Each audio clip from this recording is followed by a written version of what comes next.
여름 날씨 너무 더워지면서 바깥으로 나가기 힘드신 분들 국립중앙박물관 가시는 경우 많을 텐데 어느 작품 제일 좋아하시나요? 국립중앙박물관에서 조사를 해봤더니 몰표를 받은 게 바로 금동방가사유상이라고 합니다. 사실은 이 두 점의 금동방가사유상은 다른 유물들과는 달리 자기들의 독방을 가지고 있어요. 굉장히 특이한 일이죠. 무엇 때문에 우리나라에 가장 많은 국보가 모였다는 그 국립중앙박물관에서도 이 두 점이 그렇게 특별 대우를 받고 있는지 한번 오늘 자세히 살펴보도록 하겠습니다.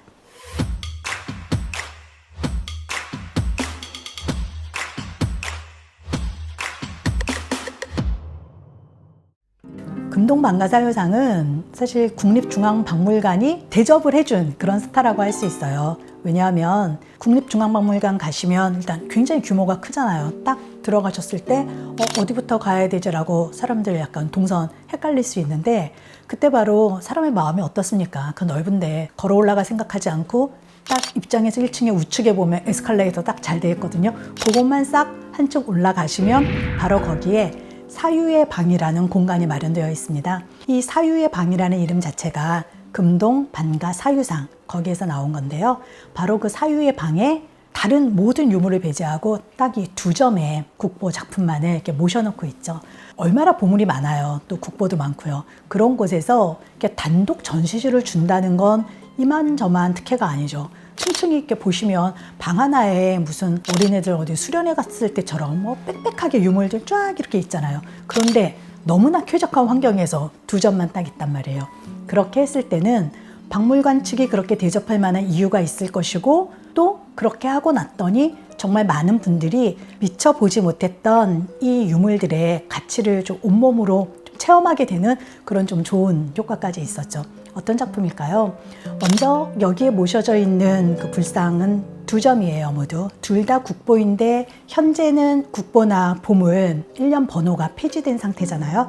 근데 두 개를 좀 제가 구분해서 불러야 되니까 옛날 번호에 따라서 하나는 78호, 하나는 83호 이렇게 부르도록 하겠습니다. 입장에서 보시면 왼쪽에 있는 것이 78호, 오른쪽에 있는 것이 이제 83호 이렇게 두 점이 있는데 언뜻 보기에는 비슷하기도 하죠. 그러나 또 다른 점도 눈에 띌 거예요. 두 작품에 대해서 한번 차분히 볼게요. 먼저 가장 많은 사람들이 의문을 가지는 것 어느 나라의 작품일까요? 어느 시대인 줄은 알고는 있죠. 삼국시대의 작품인데 어느 나라의 것일까? 그래서 그걸 알기 위해서는 옛날 유물이니까 이 출처를 좀 이렇게 살펴봐야 되잖아요. 그러면 어느 나라의 유물인지 알 수 있는데 안타깝게도 두 점 다 명확한 출처를 알지 못합니다. 먼저 78호를 보면 이 유물은 일제강점기 때인 1912년에 총독부에서 이제 일본인 모 골동상에게 구입을 한 그런 작품이라 그래요. 구입을 한 후에 1915년에 이제 총독부 박물관으로 이렇게 기증이 된 그런 작품인데요. 그렇다면 이 유물이 어디서 나왔는가? 문제는 그걸 정확히 알지 못한다는 것이죠. 이 불상 연구에 많은 연구를 하셨던 황수영 박사가 이쪽 계통을 좀 잘 아는 뭐 인근 주민이라든가 그런 사람들에게 설문을 한 결과 이 유물은 경북지방 안동, 영주 이 근처의 어느 사찰에서 나왔다 이런 증언들이 있었다고 합니다. 그래서 현재는 그 지역에서 나왔을 것이다 정도로 알려져 있고 그 다음에 83호의 경우는 어떤가 하면 이 작품 역시 안타깝게도 정확한 출처는 알지 못한다고 해요. 그래서 이 작품의 이제 출처를 쭉 보면 1912년에 이건 이왕가에서 사들였죠. 역시 일본이 골동상에게 사들였는데 그 출처는 정확히 알지 못하고 다만 일제강점기 때에 우리 땅에 건너와서 고족조사를 좀 총지휘한 그런 인물인 세키노 타다시라는 인물이 있습니다. 그 사람의 말에 의하면 이 유물은 경주 오름 근처에서 나왔다라고만 할 뿐 정확한 근거는 없고요. 그래서 역시 황수영 선생님이 또 인근 사찰이나 이런 주민들 주지들 이런 분들한테 물어본 결과 이것은 경주 남산 기슭 어느 사찰에서 나왔다 이렇게 되었다고 합니다. 그래서 두 점 다 경주 또 안동 영주 그러니까 옛날 신라 땅이죠. 그 지역에서 나왔다는 증언이 있었고요. 하지만 정확한 건 알 수 없죠. 정확한 건 알 수 없는 이유는 우리 지난번에 신라 고분편에서도 말씀드렸듯이 유물 출처가 이렇게 막 불분명하게 이렇게 흩어진 그런 여러 문제들이 있었잖아요. 그런 것 때문에 안타깝게도 정확한 이력서는 잃어버린 상태입니다. 그래서 현재는 신라 땅에서 나왔으니까 신라 것일 거다라고 생각할 수도 있겠지만 사실 뭐 6세기나 이 무렵이면 삼국이 굉장히 문화 교류가 좀 활발했던 시대라고 해요. 어느 나라 땅에서 출토가 되었다고 해서 꼭 그 나라 작품은 아닐 수도 있다. 실제로 신라 땅에서 고구려 유물이 나오기도 하고 이렇기 때문에, 그러나 여러 가지 정황으로 볼 때 83호는 신라 것일 것이다로 의견이 좀 모아지고 있고요. 78호에 대해서도 신라 것일 확률은 높지만 정확하게 단정할 수 없는, 이런 식으로 학계에서는 논의가 모아지고 있습니다. 이 두 작품은 그럼 언제쯤 만들어진 것일까요? 작품을 조사해본 박물관 측이나 이런 선생님들 연구에 의하면 78호가 조금 앞선다 그래요. 78호는 6세기 후반경일 거다. 그 다음 83호는 7세기 전반경일 거다. 제조 기법으로 봤을 때 그렇다고 하고, 이 금동 방가사유상이 왜 이렇게 중요한가? 물론 시기적으로 봐도 1000몇백 년 전의 것인데 굉장히 온전하게 보존이 잘 되어 있잖아요. 충분히 국보가 될 만하고요. 작품의 미적인 측면, 그런 거 보았을 때도 여러분들 딱 보시면 너무 아름답잖아요. 특히 그 미소, 그래서 그 아름다움, 미적인 가치로 봐서도 국보로 충분한 그런 작품이 되겠죠. 이 금동 방가사유상이 더 귀하게 여겨지는 까닭은 이처럼 대형의 금동상은 주조하기가 굉장히 어렵다고 합니다. 78호 상은 한 82cm 정도라 그러고 83호 상은 크기가 조금 더 커요. 그래서 90cm가 좀 넘거든요. 그래서 이 정도 크기의 금동물은 주조하기가 정말 힘들다 그러죠. 그래서 보통 우리가 뭐 금동 불상이다라고 해서 박물관에 가면 뭐 한 뼘 또는 한 뼘보다 작은 그런 것들을 많이 보실 텐데 굉장히 크잖아요. 그만큼 기술이 뒷받침되어야 이런 작품을 만들 수 있다고 합니다. 이 작품들의 주조법은 밀랍법으로 만들어졌다 그래요. 밀랍법에 대해서 간단히만 설명을 드리면, 먼저 내형토를 흙으로 이렇게 쭉쭉쭉 만든 다음에 그 위에 밀랍을 씌우는 거죠. 그래서 그 밀랍을 조각을 하게 돼요. 밀랍을 조각을 다 한 다음에 다시 외형토를 거기에 덧바르게 됩니다. 그리고 여기에 열을 가하게 되면 밀랍 부분만 녹아 내려오는 거죠. 그래서 그 사이에 뜨거운 청동 쇳물을 끓여서 붓는 거예요. 그리고 그게 굳은 다음에는 겉에 있는 외형토를 이렇게 부수어내면 청동상으로 남게 되는데, 그런데 이 청동물을 끓여서 부을 때 중간에 얘가 식어도 안 되고 중간에 기포가 생겨도 안 되고, 그러면 작품 망치는 거죠. 다시 만들어야 되는 거죠. 이 정도 크기로 이 청동 불상을 주조한다는 건 정말 뛰어난 기술력이 있어야 된다라고들 하시더라고요. 현대의 기술로 복원을 해봐도 쉽지 않은 작업이었다, 이렇게 말씀들을 하십니다. 이게 어느 나라 거냐라고 할 때 이 나라다, 백제다, 신라다라고 말이 나오는 건 그 나라들이 다 이 정도의 기술력을 갖추고 있기 때문에 실제로는 어느 나라에서 주조를 했다고 해도 가능한 그런 작품들이라고 할 수 있습니다. 이처럼 두 작품 모두 밀랍법을 통해서 만든 것이긴 한데요. 78호는 전체 두께가 한 4mm 안팎 정도, 그 다음에 83호는 10mm 안팎 정도라서 좀 더 두텁게 만들어졌고, 기술적으로는 83호가 후대의 것인데 좀 완벽한 기술에 가까운 그런 작품이라고 합니다. 궁금한 것은 우리가 이 이름이 사유상이잖아요. 반가사유상. 반가라는 것은 다리 한쪽이 얹은 그 자세를 말하는 것인데, 사유상, 생각하는 사람이잖아요. 생각하는 사람, 그럼 우리 왜 이렇게 하고 있는 생각하는 사람 연결을 지으실 텐데, 우리는 무려 6세기, 7세기에 이런 작품이 나왔단 말이죠. 이런 사유상의 원류는 어디일까요? 처음에는 3세기, 4세기 무렵에 인도에서 먼저 시작을 했다고 합니다. 그렇게 시작된 사유상이 중국을 거쳐서 우리 한반도 삼국으로 전래된 것인데, 우리나라에서는 주로 6세기에서 7세기 사이에 집중적으로 만들어지다가 신라가 통일을 한 이후에는 거의 제작되지 않는, 그래서 굉장히 한 시대를 좀 풍미한 그런 형상이라고 할 수 있고, 그렇다면 이 사유상의 모델이라 그럴까? 무엇을 만든 것일까요? 사실 제가 학교 다니던 예전 시절에만 해도 이 금동방가 사유상을 뭐라고 불렀었냐면 미륵방가 사유상이라고 배웠었어요. 이 상을 미륵불이라고 생각을 했던 거죠.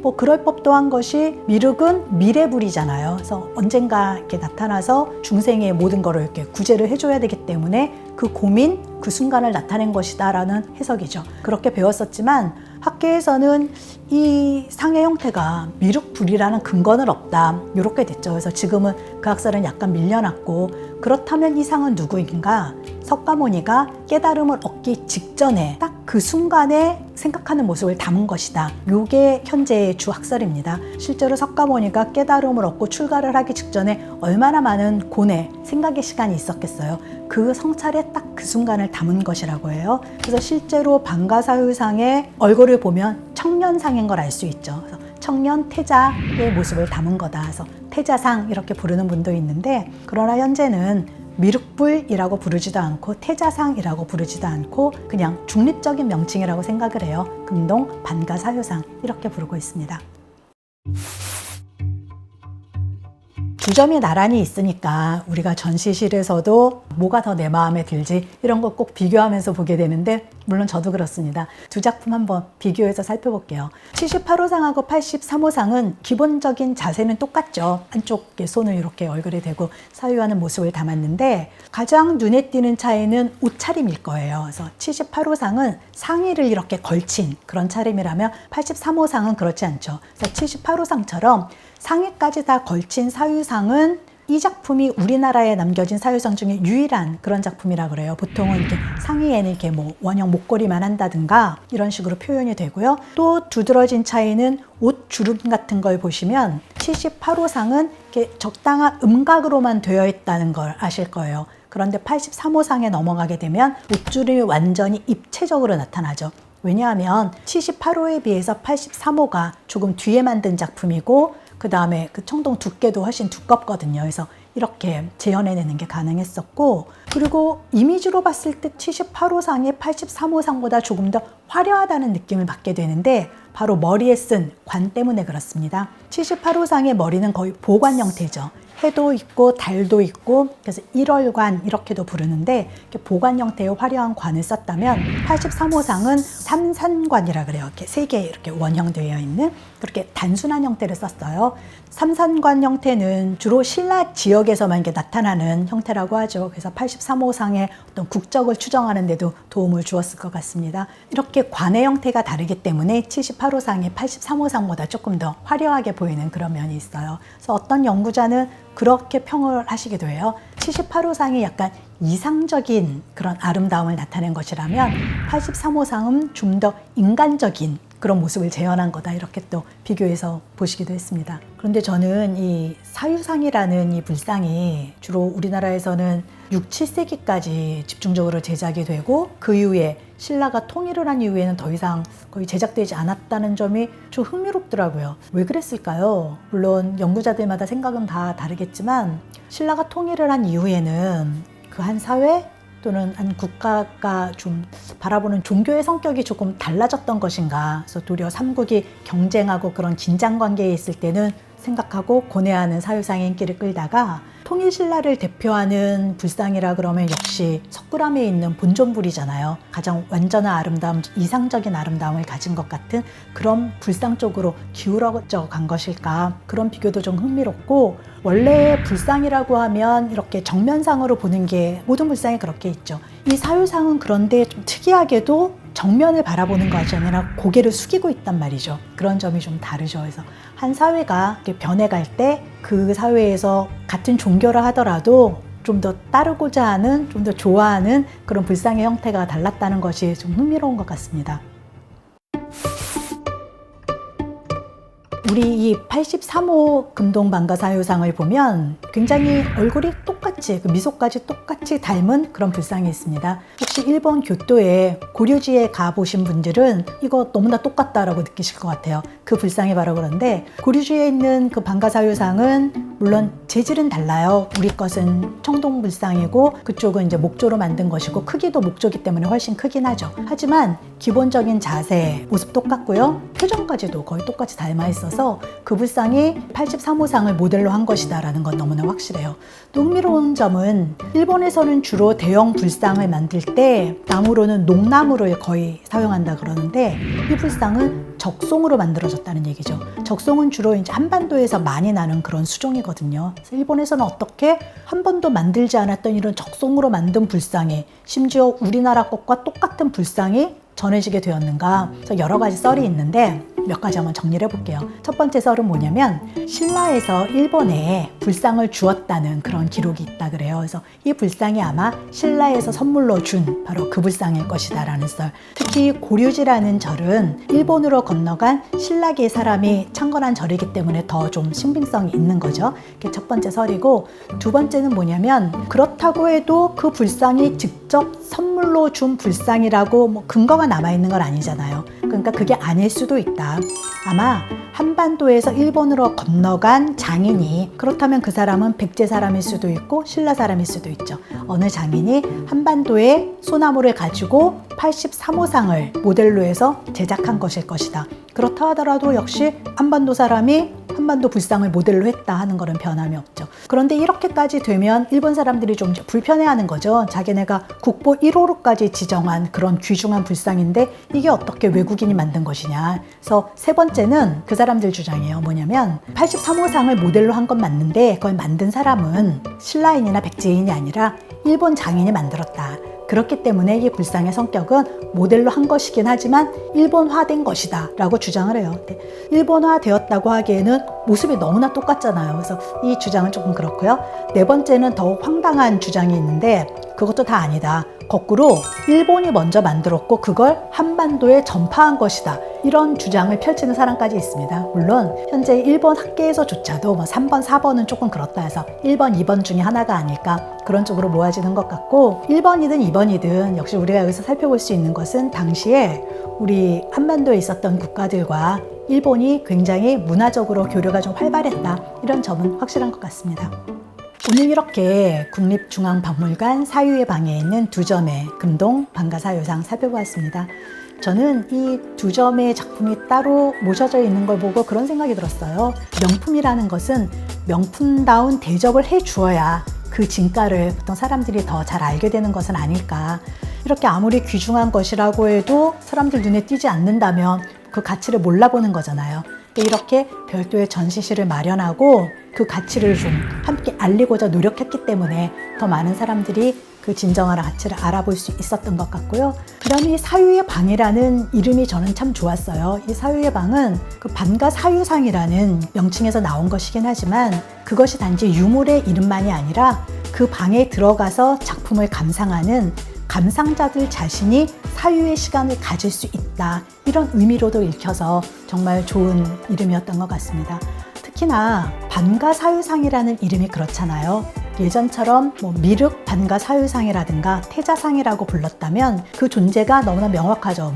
미륵부처라든가 석가모니의 태자 시절. 그렇지만 그런 명칭들을 빼고 반가사유상이라는 다소 중립적인 명칭을 사용함으로써 좀 더 보편성을 획득하게 된 것은 아닌가. 단지 불교 신자가 아니라 하더라도 위대한 예술품으로서, 아름다운 예술품으로서 더 가깝게, 더 친근하게 감상할 수 있고 감동을 얻을 수 있지 않을까 그런 생각을 해보게 되었습니다. 여러분들도 이 사유의 방에서 금동방가사유상 감상하신 분들 많을 것 같은데요. 그때 경험 어떠셨는지, 또 두 작품 있으면 꼭 경쟁하는 건 아니지만 나는 뭐가 더 마음에 들어 이런 생각도 하시잖아요. 그리고 감상했을 때의 순간이 어땠어 라는 그런 체험들 있으실 것 같은데 댓글로 그런 감상들 남겨주시면 좋겠습니다. 최근에 유튜버 분들이 구독, 좋아요를 좀 해주세요라고 하는 멘트들 중에 조떼꾸알이라는 말이 있더라고요. 발음이 아주 썩 좋지는 않아서 제가 쓰기는 좀 그런데 여러분 제가 굳이 조떼꾸알 하지 않더라도 몇 편 보실 때마다 조떼꾸알 부탁드립니다. 감사합니다.